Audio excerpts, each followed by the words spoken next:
Hi, I am J.E. Pierre, formerly known as Pierre J92, and this is my Meet the Penname with Granger Enchanted survivors. I am going to answer some questions that the lovely admins have sent over to me. I just want to thank them first off for even selecting me as someone for Meet the Penname, because I'm so touched, and I'm really trying to hold it together because I'm really nervous and blushing and everything. I hope that the powder that I put on my cheeks hides most of my blushing.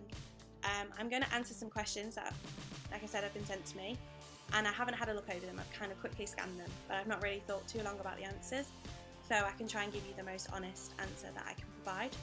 But I first off want to say that while I have changed my pen name to J.E. Pierre, you can still find me on Tumblr and on Facebook, Archive of Our Own, fanfiction.net and LiveJournal, all under that name. So nothing has changed where you can find me.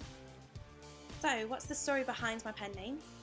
It's a twist on my maiden name, which was Perry, and I wanted to give it a bit of a French twist because I'm a little bit obsessed with Paris, to say an understatement. I have visited the city a number of times, but I've also got engaged there. I had some really great memories with my parents there, my real parents, and I have been for about 3 years now trying to learn French, and I'm getting better and better.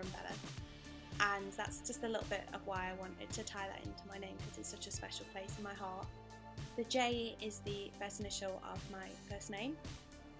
The E in my new name is because it's actually the most common letter within my entire name, and I don't actually have a middle name, so the E I kind of adopted as that. And previously, when I was Pierre J92, the 92 is the year of my birth. So not really that interesting, but that's it. How did you get into writing fan fiction? How long have you been a writer, and what prompted you to begin? So I've actually been writing now for a year this September, that's just gone.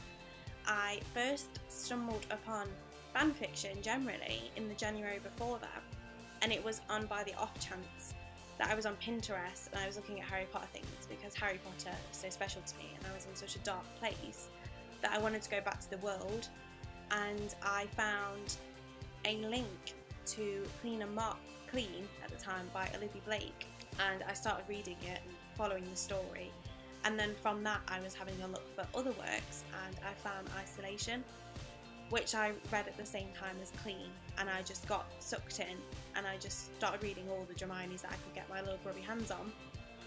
So I was reading for quite some time before I even wanted to write. Now, I've always loved writing, but I never just thought I'm gonna write.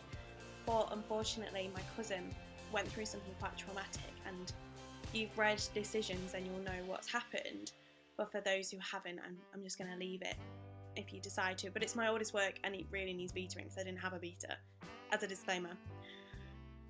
But the reason I started writing was because she'd gone through this thing and I really didn't know how to process it in my own head, so I began writing down my feelings, and then I posted it week on week, this story that I just manufactured in my head, and that was going to be it for me. I was going to post it and leave it and never do anything again.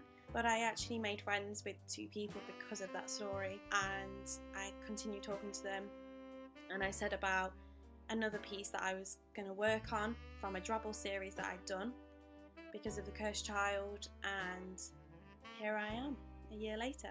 So the reason I started writing was because of something quite traumatic, and I'm here now.